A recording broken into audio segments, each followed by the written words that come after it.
Мы с вами уже знаем, что национальный проект в сфере образования ставит такие амбициозные цели, как обеспечение глобальной конкурентоспособности российского образования, обеспечение вхождения Российской Федерации в число 10 ведущих стран мира по качеству общего образования и воспитание гармонично развитых социально ответственных личностей на основе духовно-нравственных ценностей.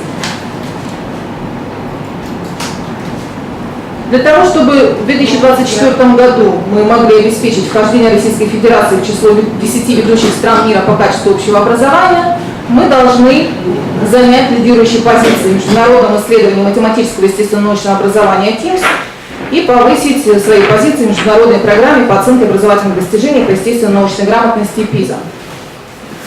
Сегодня в Российской Федерации существует единая система оценки качества школьного образования, которая обеспечивает мониторинг знаний учащихся на разных ступенях обучения в школе, оперативное выявление и решение проблем системы образования в разрезе предметов, школ, регионов, дает возможность получить полное представление о качестве образования в стране, анализировать и учитывать влияние различных факторов на результаты работы школ и позволяет школам вести самодиагностику, выявлять имеющиеся проблемы, а родителям дает возможность получать информацию о качестве знаний своих детей.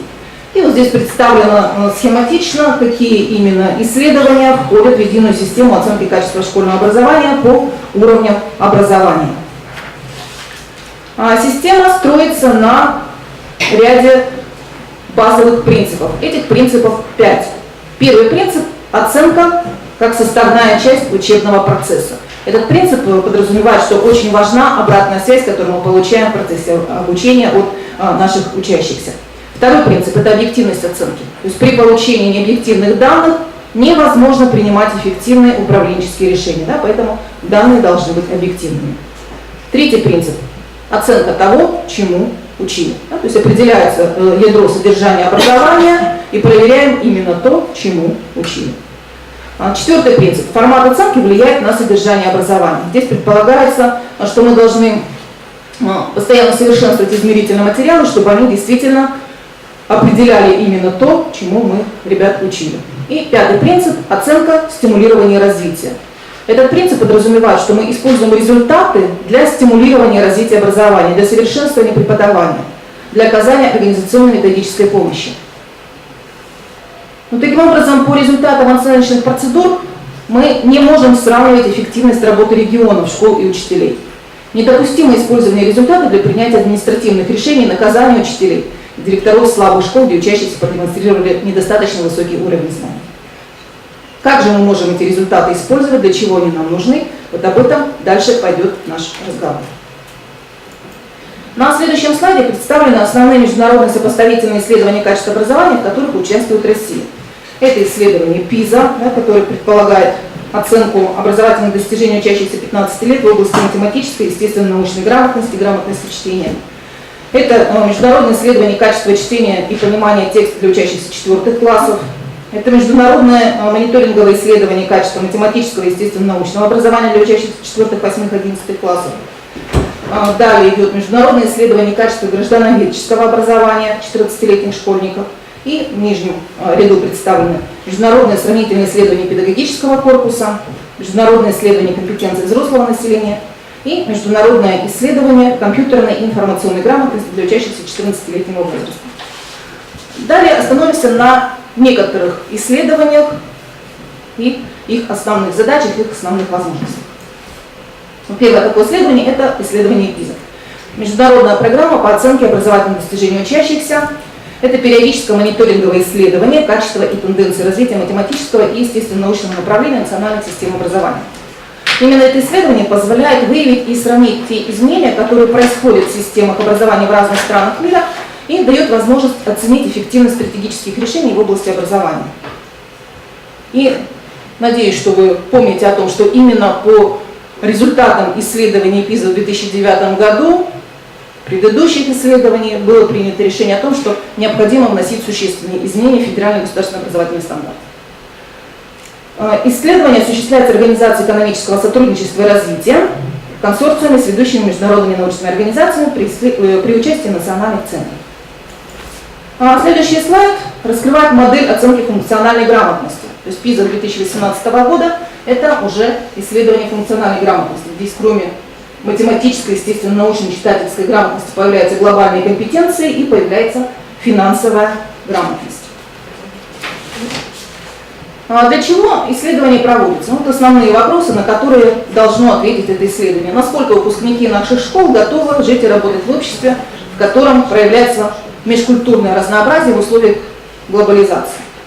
Как учащиеся воспринимают новости глобального характера, как они понимают, как они критически анализируют глобальные проблемы и проблемы взаимодействия культур. Какие подходы к образованию в области разнообразия культур, взаимодействия культур и глобализации используются в школе? Какие подходы используются в школе при обучении детей представителей разных культур? Как формируются глобальные компетенции в этих условиях? Какие подходы используются для организации совместной работы учащихся представителей разных культур? Ну и, наконец, как школа справляется с проблемами гендерных различий и стереотипов?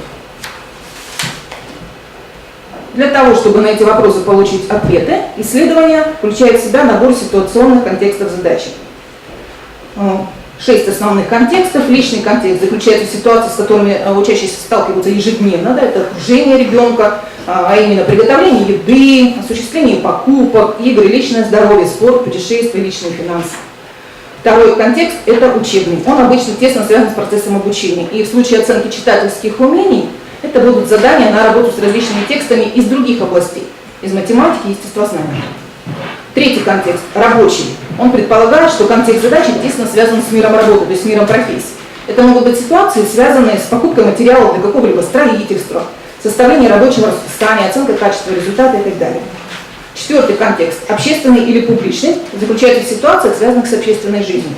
Это могут быть выборы, транспортные проблемы, различные политические вопросы, демография и другое.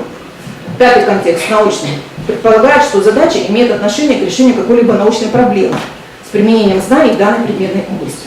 Это может быть различные экологические вопросы, вопросы медицины, технологий, пространства и так далее. И, наконец, шестой – мировой контекст задачи заключается в ситуациях, которые касаются всего окружающего мира.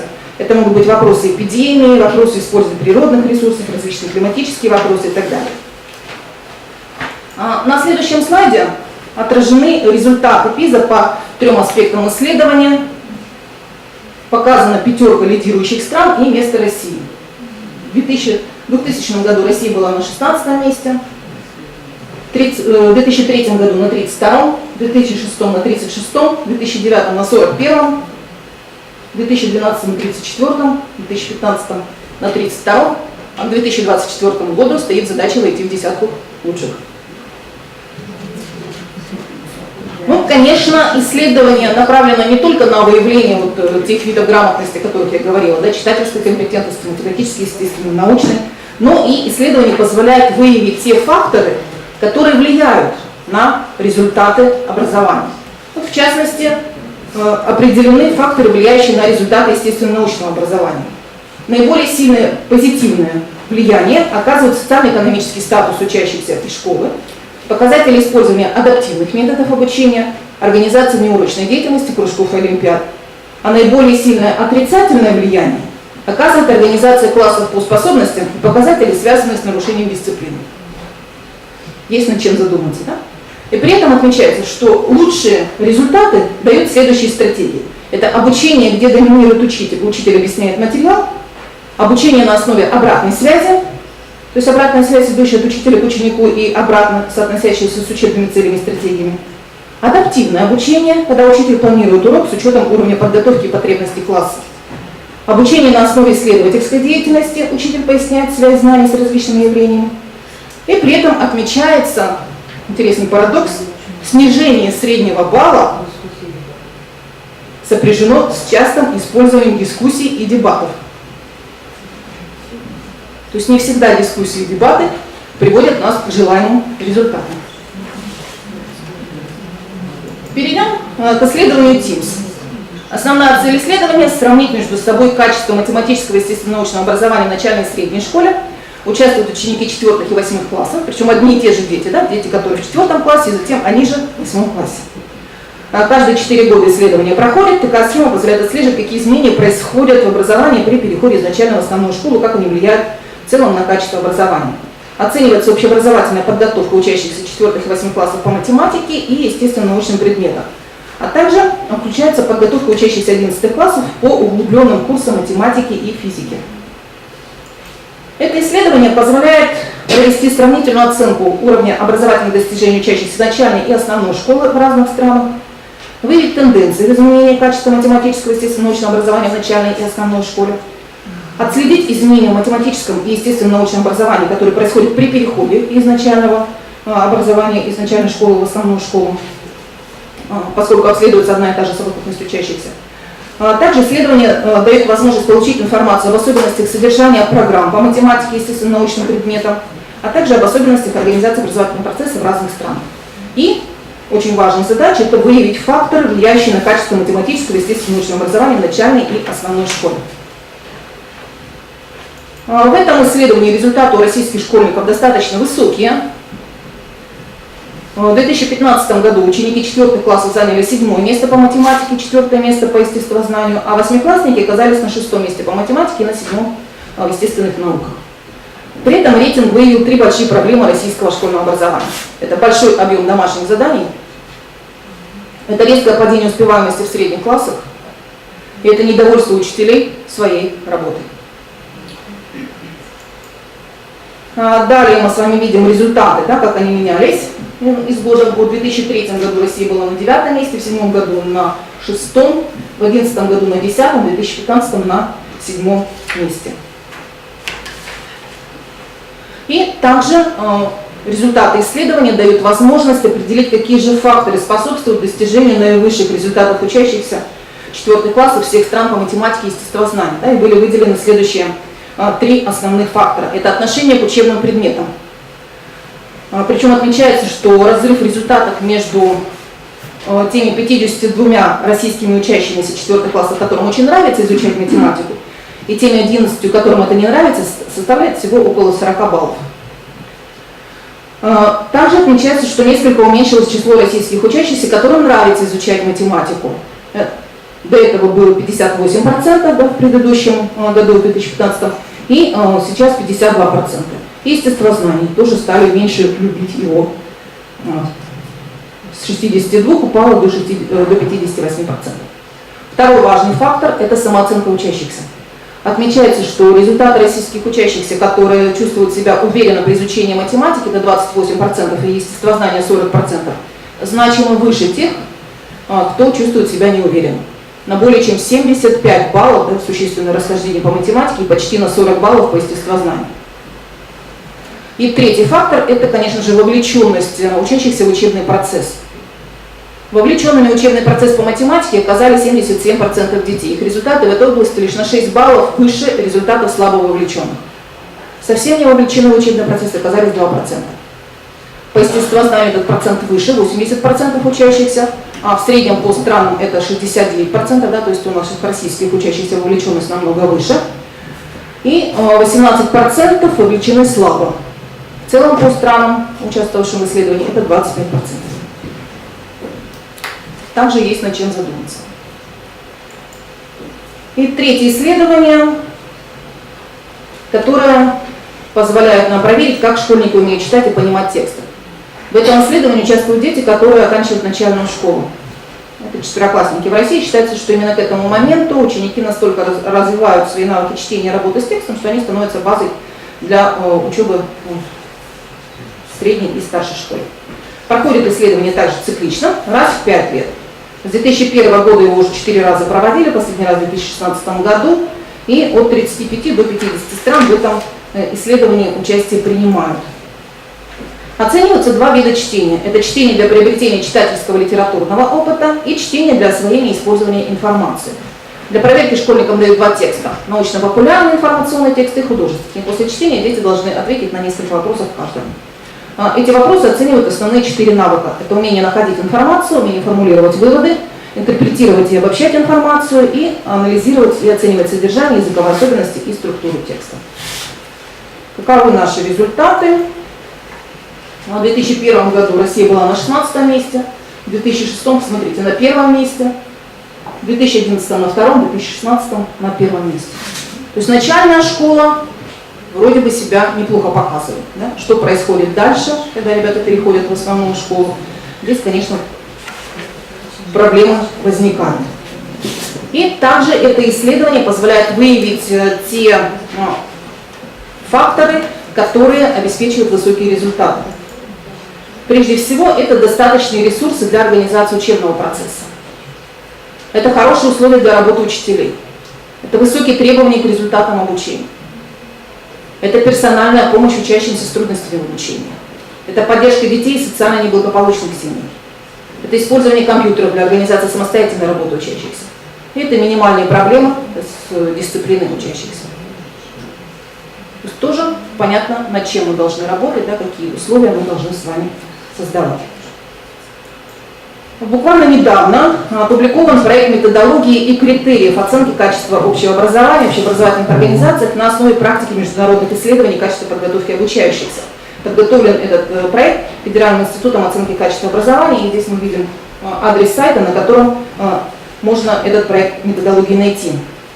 С помощью этой методологии решаются задачи развития и совершенствования механизмов и процедур оценки качества подготовки обучающихся с учетом современных вызовов, развитие различных форм оценки системы образования с точки зрения направленности на индивидуальное развитие обучающихся, развитие механизмов управления качеством образования и повышение заинтересованности всех участников образовательных отношений, совершенствование образовательной деятельности и улучшение его результатов.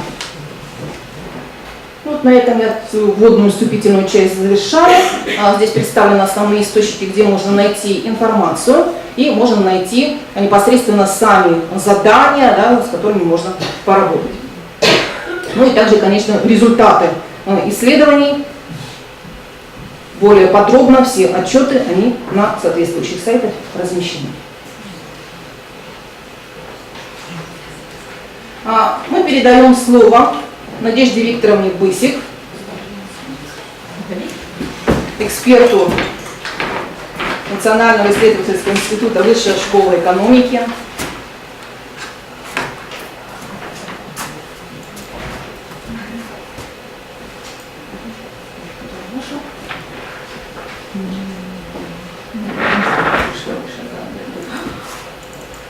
Я должна стоять за трибуной, видеть трансляцию. Как вам действует? Я направлю. Ну, дайте мне такой Как микрофон. вам удобно? Пусть люди смотрят презентацию. Я начну здесь. Здравствуйте, уважаемые коллеги. Меня зовут Бысик Надежда. Я представляю Национальный исследовательский университет Высшей школы экономики. Между прочим, в вашей конференции участвую 3-й раз. Но 2 раза заочно, а сейчас вот я с удовольствием к вам приехала, потому что никогда у вас не была. Конечно, что-то почитала в интернете, но обязательно хочу все посмотреть своими глазами. Я исследователь, но такой нечистый, потому что 15 лет последние я работаю вот в исследованиях, а до этого прошла путь такой же, как и вы. Я была учителем, потом заместителем директора по воспитательной работе, потом директором школы. И все это было совершенно не в Москве, а в Хабаровске. Потом вот меня, так сказать, занесло в Москву, в Высшую школу экономики. Я вам скажу, что это отличный университет для того, чтобы проводить исследования и по возможности двигать российское образование в сторону, вот куда Марина Анатольевна указала. Дело в том, что результаты образования в мире оцениваются уже совершенно по-новому, я бы так сказала, и привычные нам знания, умения, навыки все больше отходят на второй план.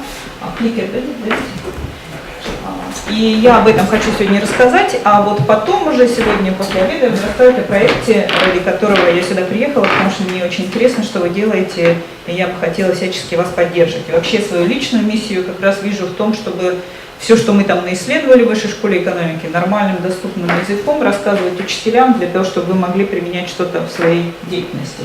Куда кликать? Ага. Итак, значит, современные результаты образования оцениваются по-другому. Мы все с вами традиционно привычно меряем ЕГЭ, сейчас появились еще ВПР и НИКО, но, в общем, мы все принадлежим к этой системе образования и должны как-то вписываться в ее правила. А на самом деле все уже гораздо более интересно. Ну, например, вот эти вот навыки, критическое мышление, креативность, коммуникация, командная работа, которые называются навыки 4К, вы очень часто будете встречать это название все больше и больше, являются ведущими, так называемые soft skills, которые проявляются во всех предметах, и именно они становятся важными и главными, именно им необходимо учить учащихся, если мы хотим, чтобы они были конкурентоспособны и успешны в нашем мире. И кроме того, смотрите, как интересно, академические результаты уже не являются единственными результатами оценки учеников. То есть важно не столько хорошо учиться, сколько быть здоровым и счастливым в школе. И международные исследования, о которых вот сегодня мы говорили, как раз нацелены на изучение так называемого well-being, то есть благополучия детей в школе. И это несомненный результат образования. Если мы говорим о ПИЗе, то там все еще более интересно. Значит, в 2018 году исследование измеряло, кроме математической, естественно-научной и читательской грамотности, еще так называемую глобальную компетентность учащихся. Вот я вам читаю. Глобальные компетенции – это способность критически рассматривать с различных точек зрения проблемы глобального характера и межкультурного взаимодействия, осознавать, как культурные, религиозные, политические, расовые и иные различия могут оказывать влияние на восприятие, суждения и взгляды. То есть сейчас мы живем все в более поликультурном мире, и ученик должен работать в поликультурном классе. Мне кажется, что это уже происходит. Да? Если у вас дети иноэтничных классов с неродным русским языком, да? И от этого, к сожалению, никуда не деться. Мир становится глобальным, Россия меняется. Но есть и хорошая новость. Например, последние исследования связывают развитие межкультурной компетентности с креативностью. То есть доказано, что дети, которые обучаются в поликультурной среде, общаются, они более креативные. Это здорово, надо об этом тоже обязательно думать. Но и эти современные результаты образования предъявляют требования к педагогическим технологиям, которые мы все с вами используем. И я с удовольствием поделюсь лишь некоторыми, которые мы пытаемся там отслеживать в Институте образования, продвигать. Я покажу людей, которые эти технологии развивают. Вы можете поискать в интернете и даже поехать к ним поучиться. Но я вам скажу, коллеги, это сложно. Это совершенно меняет привычные практики преподавания. И поэтому, если не чувствуете все много сил, лучше не начинать. Потому что когда начнете, дети уже ваше возвращение к объяснительно-иллюстративному методу, как правильно Андрей сказал, не будут воспринимать. Итак, посмотрим, что же. Ну, во-первых, формирующее оценивание очень рекомендую, если вы еще не используете приемы и методы, обязательно используйте. Даже если вы не применяете формирующее оценивание как технологию, инструменты обратной связи весьма важны. Они могут использоваться учителями, они достаточно много описаны. Марина Александровна Пинская, моя коллега, со мной в центре работает, один из авторов, разработчиков этой технологии. Это технология планирования образовательных результатов учащихся. Вот смотрите, 8 шагов, которые делает учитель, если он эту технологию использует. Основная идея технологии состоит в том, что мы ученика сравниваем не с образовательным стандартом, и не с лучшим учеником. Вообще в формирующем оценивании ученики между собой не сравниваются, а сравниваются сегодняшние успехи ученика с прошлыми успехами и планируется, что нужно сделать, чтобы сделать еще шажок вперед. Формирующее оценивание. Оценивание по критериям, которые заранее известны ученикам, до того, как они начинают изучать. Оценивание, предполагающее осуществление обратной связи. Описаны совершенно конкретные приемы этой самой обратной связи. И после того, как она получена, определяется личный образовательный прогресс, описывается текущее место ученика и, соответственно, образовательный маршрут корректируется. Следующая технология – коучинг. Я вам скажу, дело еще более сложное. Это я вам говорю совершенно ответственно, потому что я сертифицированный коуч, и когда-то эта технология мне показалась очень интересной, но я вам должна сказать, что эта технология мною была впитана, поскольку были некоторые предпосылки. Вот если вам предложат учиться коучингу, и вы что-нибудь узнаете про коучинг, и поймете, что это в общем как раз то, что вы и делаете, только и коучингом не называете, вот тогда вам точно нужно учиться дальше. Но в чем отличие? Вот коучи, это, смотрите, в правом верхнем квадрате, это люди, которые помогают, в данном случае школьникам, искать ответы на вопросы самостоятельно. Они не дают готовых вопросов, готовых ответов. Они задают открытые вопросы. Что, когда, почему и так далее. И, соответственно, экспертом в данном случае, человеком, ответственным за свою жизнь, выступает сам ученик. И коучи, смотрите, они гораздо правее, чем фасилитаторы, то есть люди, которые поддерживают, тьюторы, например, у нас часто называются фасилитаторы. И они гораздо правее чем тренеры или менеджеры. И даже психологи и психотерапевты это тоже не то же самое, что коучи. И это хорошо, потому что коучу нет необходимости получать высшее педагогическое образование, хотя должна сказать, что психологи самые лучшие коучи. Ну вот в образовании так происходит. Хотя я говорю, что есть педагоги, которые вот прямо предрасположены к этому. Сейчас вы сами себя узнаете, предрасположены вы или нет. Итак, значит, учитель-коуч. Кстати, учителя нельзя назвать прям стопроцентным коучем, это не нужно. В образовании сейчас применяется коучинговый подход, потому что коуч это человек, который ни в коем случае не оценивает. Попробуйте-ка это у учителя. И чтобы вот у учителя, так сказать, двойственность не возникала, мы говорим о том, что учителя применяют коучинговый подход. Коучинговый подход это необходимость придерживаться следующих принципов. Установление доверительных отношений. Вот любой человек, который использует коучинговые технологии, начинает общение на равных, начинает общение с установлением доверительных отношений. И многие из вас это делают. Пригласите-ка Петю поговорить о том, почему он двойку получил. Хороший учитель скажет, что случилось? Может, что-нибудь дома? Может, болит что-нибудь? Может, еще что-то? Это не что иное, как установление доверительных отношений, чтобы он вам рассказал, а не соврал. Вы должны стать с ним на одну волну. Это вы точно делаете, коллеги. Недирективность. Вот это сложно. Директивный стиль общения – это тот, который мы очень часто используем. Встань, иди туда, сделай это, закрой там. Выполнил домашнее задание – молодец, не выполнил – не молодец. Коучи так не работают. Коучи спрашивают все время. Можно я тебе задам вопрос? Вот ты знаешь, ты вот это вот сказал, а я хотел бы... на меня это произвело такое-то впечатление. Можно я этим поделюсь с тобой? Не директивный стиль общения, открытые вопросы. Это вопросы, на которые нельзя ответить «да» и «нет».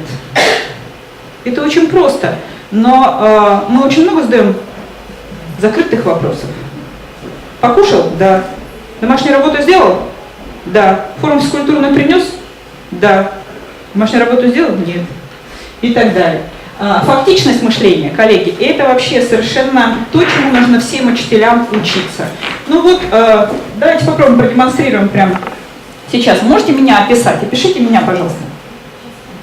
Давайте смелее. Что видите перед собой, коллеги? Высокая, спортивная, стройная, благодарю. Открытая. Интересная. Еще описывайте. Современная. Ага. Общительная.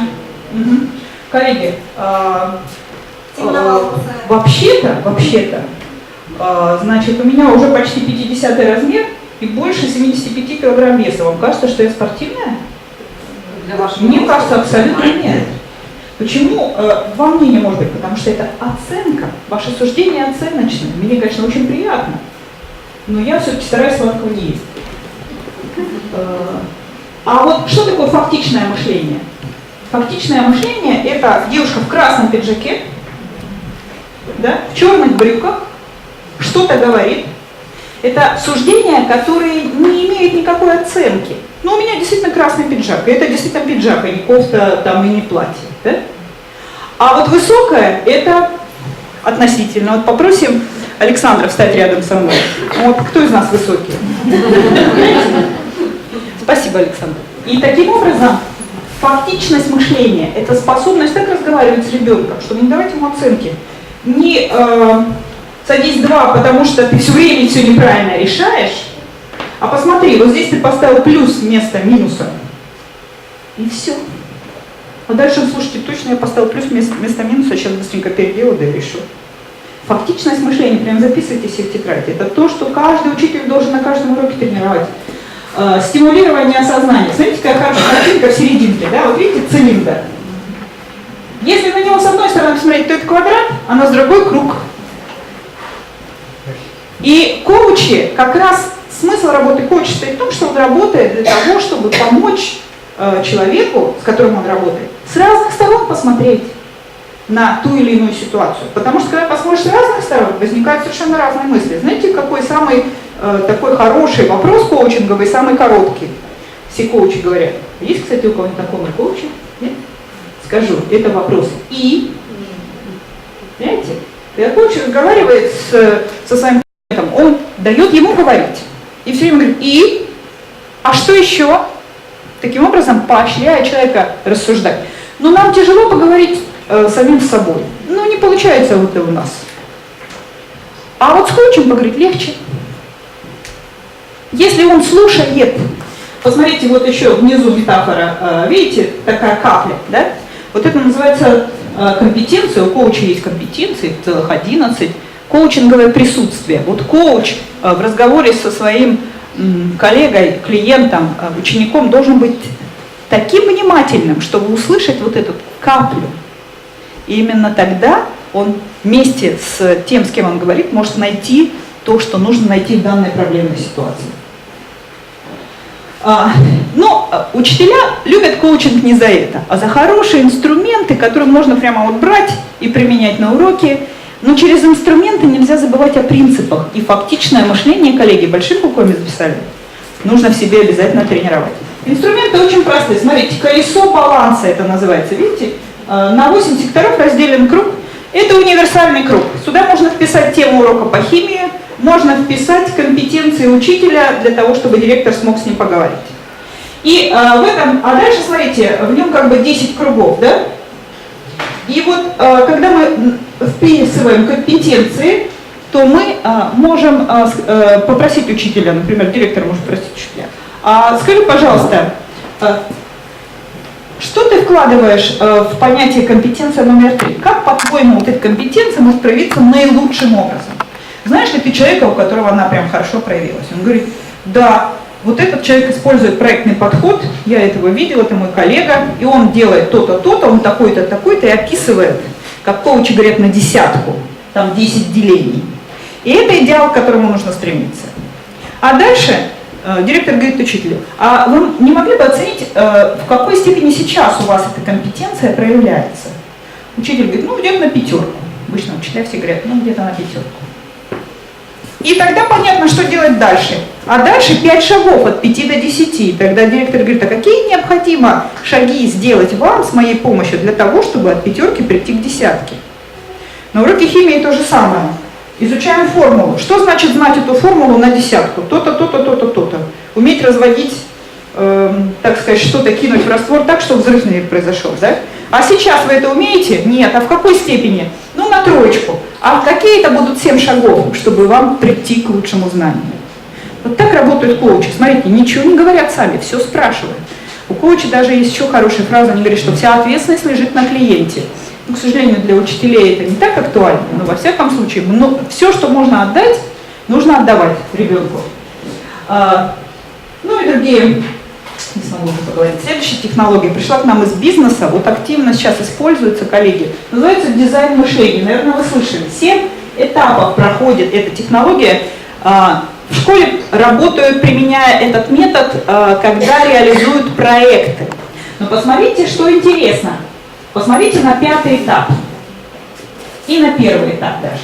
1-й этап – этап эмпатии, этап изучения. Но он не для всех проектов подходит, поэтому я попозже о нем расскажу, кто придет на, там как проектная сессия называется, мы прям это попробуем на себе. А вот 5-й этап – прототипирование. Смотрите, мы все умеем делать проекты. И мы знаем, что надо сначала что-то придумать, потом что-то сделать из того, что придумано. Да? Весь мир сейчас работает по-другому. Особенно в бизнесе. Они придумывают и сразу прототипируют, то есть создают какой-то образец. И на этом образце можно отработать какие-то вещи для того, чтобы окончательный результат был лучше. Помните, да? Что значит прототипировать, коллеги? Это вот прям буквально, когда я веду курсы, значит, и мы, например, там разрабатываем схему проведения там педсовета какого-то инновационного, да? Что значит прототипировать? Это значит, что вышел директор, который разработал этот педсовет, первая часть педсовета, его приветственная речь, вышел и сказал приветственную речь, как будто он уже на педсовете. И коллеги, которые в аудитории вместе с ним учатся, дают обратную связь. Говорят, слушайте, вы хорошо сказали, но ничего не понятно. Или, например, вы сказали отличные вещи, но у вас такой вид и так далее. И это очень важно, прототипировать можно по-разному. Вот смотрите, верхняя картиночка. А у нас работает, нет? Верхняя картиночка – это прототипирование как раз сценарное, проигрывание. То есть мы придумали какой-то новый ход, и мы ее в этой ситуации используем. Нижняя картиночка – это прототипирование с помощью подручных средств. Смотрите, цилиндры изготовляют прямо. Сверху лего-прототипирование. Это то, за что дети любят дизайн мышления. Потому что они понимают, какова ответственность за то, чтобы сделать хороший проект. Ведь за него же 5 поставить, а может не 5. А если прежде чем он сделал хороший проект, ему еще и удалось 3 раза что-то попробовать сделать, прототипировать, то 4-й раз уж точно будет лучше. Согласитесь? И вот эта стадия прототипирования, она очень важна. Дизайн мышления уже выпустила такой сборник, где уроки прям разработала. Бери и проводи с помощью дизайна мышления. Следующее слово agile, прям запишите, где-нибудь блеснете, скажите, я вообще agile учитель. Очень широко распространенный в образовании подход, прям семимильными шагами шагает в образовании, хотя придуман изначально в бизнесе при разработке программного обеспечения. Программисты столкнулись с серьезной проблемой. Значит, к ним пришел заказчик и говорит, я хочу такой-то сайт. Они начинают его делать.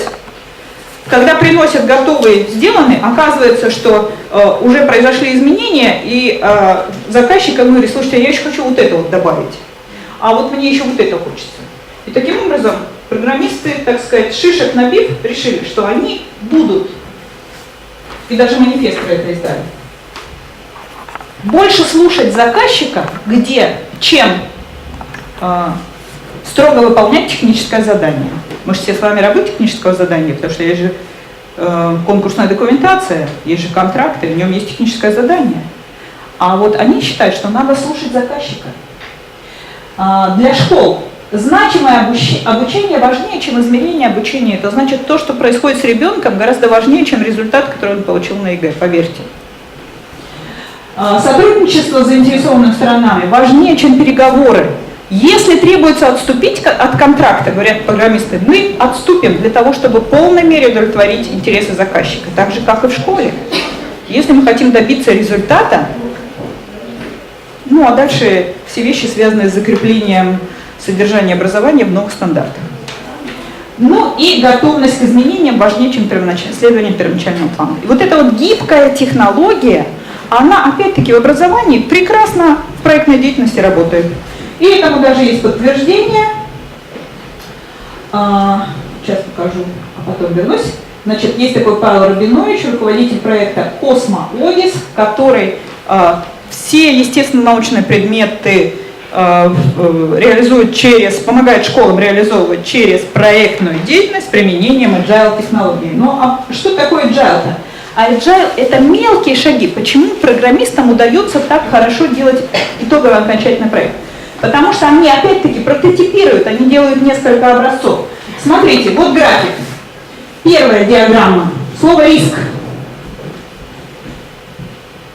Видите, если мы делаем проект традиционно, то к концу проекта у нас очень высокие риски, что мы не попали в то, что было необходимо, то, что нам сказал заказчик. А вот внизу, если мы делаем это несколькими шагами, каждый такой шаг в agile называется спринт, то мы гораздо лучше добьемся результата, потому что в конце каждого спринта проводится мероприятие, которое называется ретроспектива, когда команда встречается и обсуждает, что нужно изменить, что получилось хорошо, а что надо оставить, а что нужно изменить, а что вообще не надо больше делать. И благодаря вот этому конечный результат получается лучше. И Agile работает с разными способами, со скрамом или канбан-доской. Вот здесь вот пример доски, как ребенок, смотрите, по Agile учит английский язык. У него, значит, доска разделена на 3 части. Learn – то, что нужно выучить, learning – то, что я учу, и learned – то, что я уже выучил. И в первой колоночке все слова, которые маленькая девочка учит, а во второй те, которые она сегодня учит, а в третью она перемещает карточки, когда выучила. Таким образом, деля на маленькие порции и самостоятельно задавая темп, мы можем получить лучший результат в изучении просто слов английских у ребенка. Но есть и более интересные вещи в этом. Вот я хотела показать еще на предыдущем слайде, что можно проводить скрам-уроки, а можно проводить скрам-педсоветы по agile. Представляете, педсовет по agile. Вот у вас, кстати, в этом плане институт креативный. Чего только нет в конференции. Коворкинги, открытые сессии, форсайт-сессии. Совершенно верно. Потому что уже надоело всем слушать лекции. Хотя, в общем-то, мы сейчас это как раз и делаем. Но есть такой новый проект, который называется Edu Scrum. Его автор Билли Лернолдс, учитель химии и физики.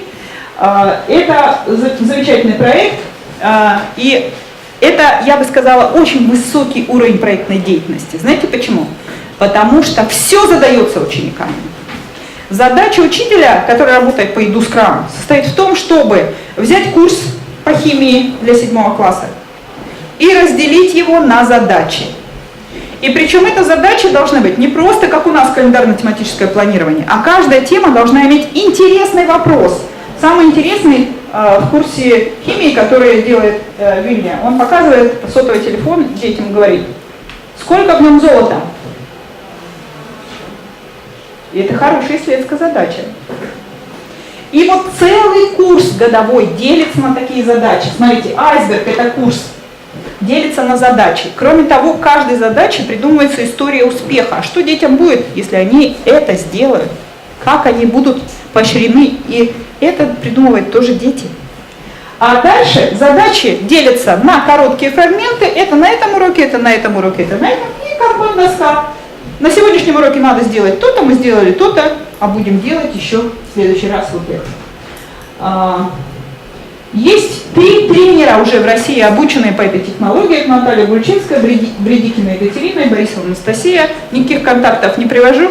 Коллеги, компетентность ИКТ, пожалуйста, проявляйте, Facebook открывайте, значит, интернет открывайте, ищите. 18-19 мая будет очередное обучение в Москве. 1,5 часа сюда летело. Таким образом, технологий, которые проникают в сферу образования, очень много, и их будет еще больше, потому что бизнес меняется, бизнес придумает что-то новое. Вот сейчас мы увлекаемся, например, комьюнити-менеджментом. Мы строим сообщества, и оказывается, вот эти все наши сообщества, там, сетевые объединения учителей или ассоциации директоров школ, ничего не работает. Ничего не работает, потому что мы строить не умеем, потому что в бизнесе существуют люди, профессионально занимающиеся сообществами, они называются комьюнити-менеджеры. Это люди, которые могут устраивать как сетевые сообщества, так и сообщества, например, людей, которые живут в одном дворе. И это очень хорошая технология, потому что она для образования сочетает как возможность освоить навык 21 века коллаборация, то есть сотрудничество, так и принести пользу окружающей действительности. А ведь мы давно уже говорим об экосистеме образования. Мы говорим о том, что школа выходит за границы, потому что в условиях дефицита ресурсов она эти ресурсы может черпать из окружающего сообщества, комьюнити. Мир не стоит на месте, и эта презентация останется. Я надеюсь, что кто-нибудь что-нибудь интересное для себя услышал и обязательно попробует. Буквально несколько слов. По времени. Несколько слов. Ну, давайте я просто покажу парочку слайдов для вас, которые...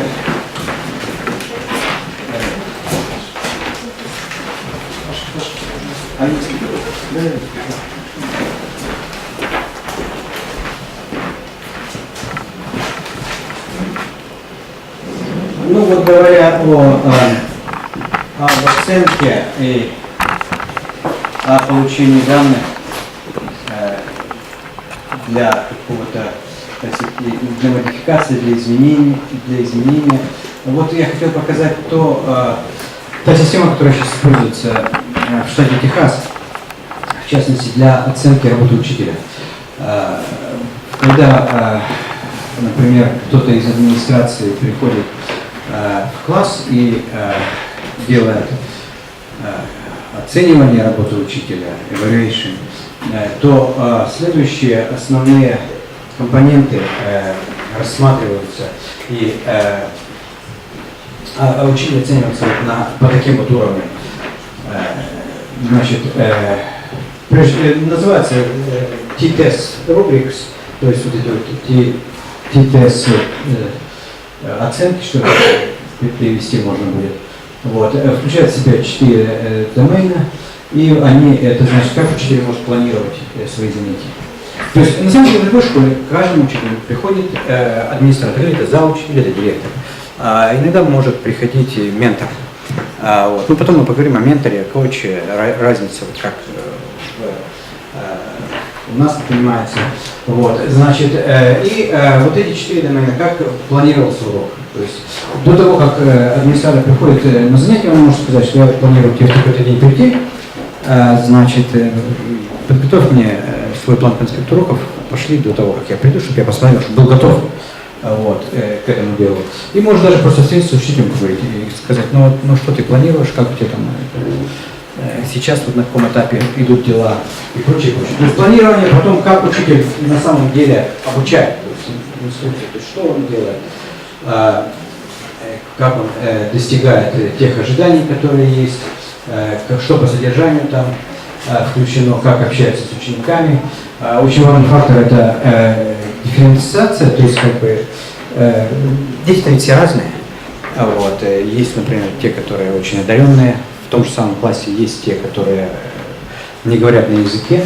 Я думаю, и в России тоже такое появляется, когда приезжают люди из других регионов бывшего Советского Союза. Вот. Есть просто очень там обычные. Вот. Дальше, и каким образом учитель может отслеживать, так сказать, текущую деятельность на уроке и корректировать его. Окружение обучения, то есть каким образом оформлен класс. Оформление класса очень важное имеет значение. Честно говоря, моя точка зрения, что немножко даже чересчур. То есть, если, скажем, это математика, если на стенах много очень всяких разноцветных картинок, плакатов там и прочей информации, то очень тяжело иногда бывает сконцентрироваться на какой-то математической задаче учащимся, взгляда. Вот. Но, тем не менее, это важный фактор. Если разумно к этому подойти, то он работает неплохо. Те же формулы могут быть там, основные, скажем, фигуры изображения, если мы говорим о математике. Каким образом идет управление поведением студентов? Когда я сам начал работать в школе, у меня был ментор. Очень такая хорошая, опытная женщина, американка. Она мне сказала одну такую истину, которую я сразу как бы запомнил для себя. Она сказала, как любого учителя российского, мне всегда интересовало, чему учить. Да? Вот мы всегда говорим, чему учить, вот что я буду завтра, содержание, программа и прочие вещи. Она мне сказала таким образом, она говорит, не думай об этом, чему ты будешь учить. Не думай, пока у тебя в классе не установится четкая дисциплина. Классовый менеджмент.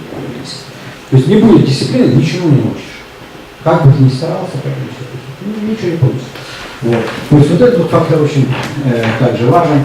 И культура в классе. Обычно многие успешные учителя первые 1-2 занятия уделяют тому, что ученики сами разрабатывают законы класса, так скажем, по-английски. Класс rules. Законы класса, эти законы класса вешаются на стенку, на плакате там, на каком-то, да, вот, и они обращают внимание, говорят, ты же, Жанни, это же ты предложил, правильно? Ты же сам предложил, что, слушай, учитель, а учитель говорит, да, меня не перебиваешь. И вот это, вот. И потом профессиональной практики и ответственности. Вот эти вот 4 таких основных домена, которые учитываются. И на основании оценок за вот эти вот 4 основных домена учитель получает ту или иную окончательную оценку, так скажем. И вот она начинается вот отсюда. Значит, необходимо улучшение. В том случае, если учитель сфокусирован на себе, на своих вот он, прежде всего ставит цель. Идет какое-то развитие, достаточно профессионально, вышел очень профессионально, так сказать, достиг определенного уровня. И последнее – это фокус на успех студента, он уже становится признанным учителем.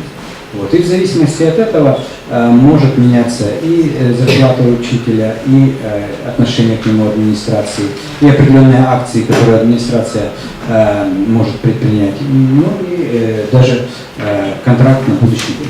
Вот я знаю, что у нас сейчас время закончилось. Если хотите, мы потом об этом еще побольше можем поговорить. И я вам также могу показать, каким образом данные об успеваемости учащихся обрабатываются и предоставляются на сайтах и управления образованием и школ. Спасибо большое.